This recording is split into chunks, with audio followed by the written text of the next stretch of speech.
con Islam á. Chà, con Islam con mày. Mày mau. Nó làm tên.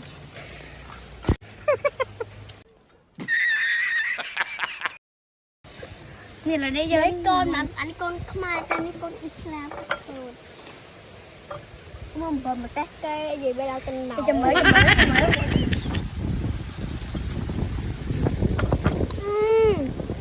Này hả? Thì con Islam chứ. Không xoay này. Chà, sạch ấy nói cha xì kẹt oi xì.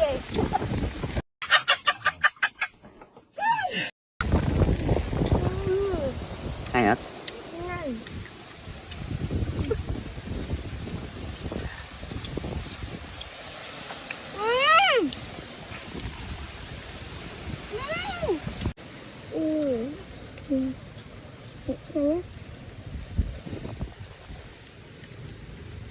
Mày lui kế tao bay vậy? Cha lui kế. Người ta kẹt này. Mời tập mưa xoài hại. Không được một ngon được mà không.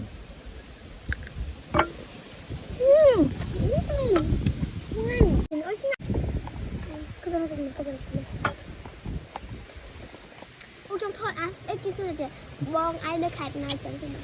Cái đuổi mai nè nè. Không phàm đâu. Nhẹ mơ miên. Mình sẽ được cây em ổn. Nhẹ mơ. Tôi đổ qua một ôn mơ. Cái vai á.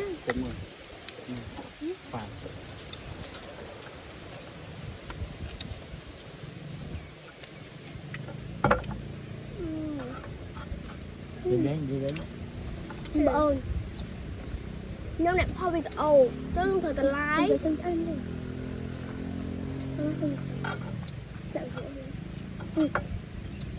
Ngày này nè. Xong trên lâu 10 ngày rồi. Quay họ đón. Mơ tao biết ở cái lâu. Nhưng không tao mơ tao sát TikTok á.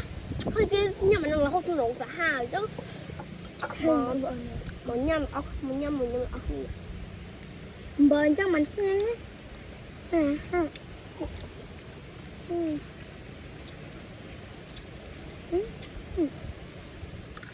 Một cái khen bộ thế là phải giống như là style.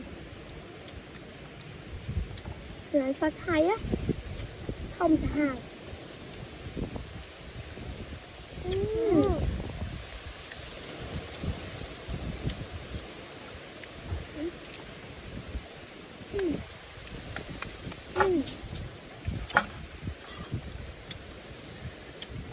Cạnh nhâm ăn lên.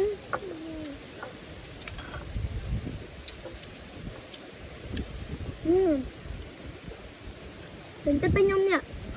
Mình phải ôm ở trong nhâm sao thấy. Ai cho tay nhâm bàn. Của ấy cho nhâm sao xoay thay. Xoay thay là một tinh nam. Mình nó cứ tròn rồi á. Ông ăn tầm món nó khỏe không? Còn mình cứ đứa cứ sao xoay thay rồi. Chơi cái miếng này. Khó nè. Tao mình ăn thôi. Không nghe nhiều. Nó xùi sập rái á. Vâng. Bắt xe giờ. Đấy. Để vô. Nè. Sủi sập năm bọc ôn ơi. Bà chân ta tính nó nà tay bóng ôn nè. Bây giờ ta cùng ai nha xin chứ không chứ sao đâu. Nè. Món cái gì? Ăn cái gì món con nè.